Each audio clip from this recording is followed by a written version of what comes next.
নমস্কার বন্ধুরা, Bengali food and ব্লগের নতুন একটি রান্নায় তোমাদেরকে স্বাগত। আজকে আমরা তৈরি করব সর্ষে বাটা দিয়ে ভোলা মাছের ঝাল। তো দেখো, এখানে আমরা প্রথমে মাছগুলোকে ভালো করে পরিষ্কার করে ধুয়ে নিয়ে লবণ হলুদ মাখিয়ে রেখেছি। অল্প পরিমাণে সর্ষে বেটে নিয়েছি। এখানে সমস্ত রকমের গুঁড়ো মশলা আছে, আদা বাটা, কাঁচা লঙ্কা বাটা আর 4টে কাঁচা লঙ্কা চিড়ে রেখেছি, লবণ, সর্ষের তেল। এদিকে আমরা কড়াই গ্যাসে বসিয়ে দিয়েছি। কড়াইটা গরম হয়ে গেছে, এবার এর মধ্যে তেল দিয়ে আমরা মাছগুলোকে ভেজে নেব।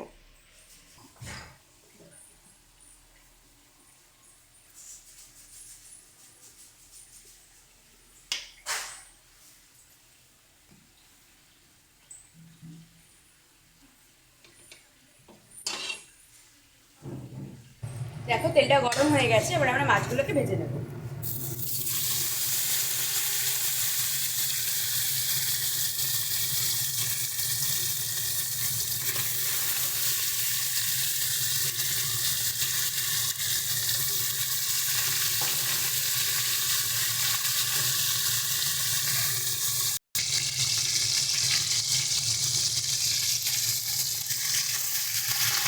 মাছগুলোকে সুন্দর করে দু পিঠটাই উল্টে পাল্টে ভেজে নেব।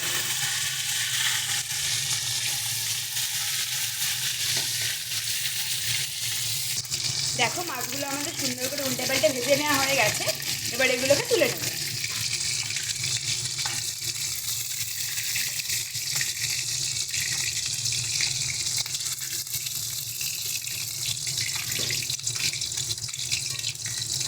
সমস্ত মাছগুলোকে আমরা এইভাবে ভেজে নেব। দেখো, সমস্ত মাছগুলো আমরা ভেজে তুলে নিয়েছি। এবার এই মাছ ভাজার তেলের মধ্যে প্রথমে জিরে ফোড়ন দেবো।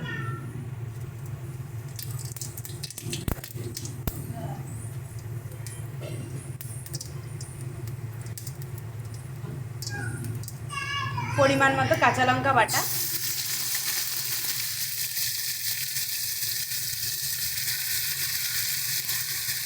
সামান্য পরিমাণে আদা বাটা দেবো,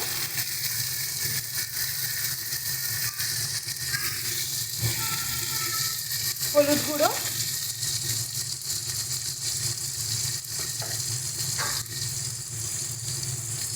লবণ।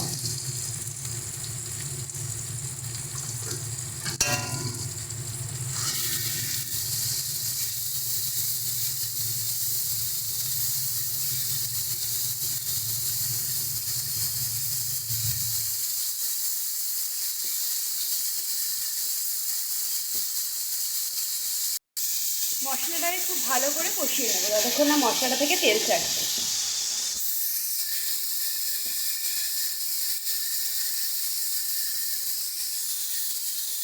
এবার এর মধ্যে অল্প অল্প পরিমাণে জল দিয়ে দেবো।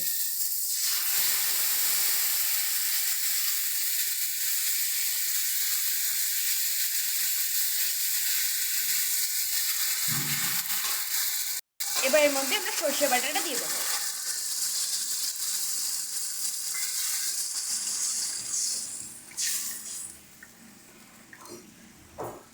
এবার এর মধ্যে আমরা ভেজে রাখা মাছগুলোকে দিয়ে দেবো।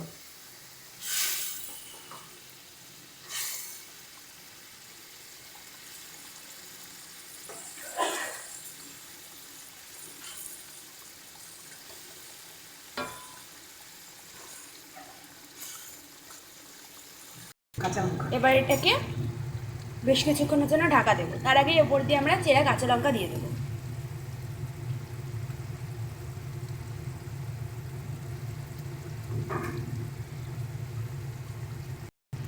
দেখো, মাছটা কি সুন্দরভাবে ফুটে গেছে, একদম ঝোলটা শুকিয়ে একদম গ্রেভি গ্রেভি হয়ে গেছে। এবার এটাকে আমরা নামিয়ে নেব। ভিডিওটি যদি ভালো লেগে থাকে অবশ্যই একটি লাইক, কমেন্ট এবং শেয়ার করে দেবেন। আর চ্যানেলে যদি নতুন হয়ে থাকেন চ্যানেলটা সাবস্ক্রাইব করে দেবেন। ধন্যবাদ।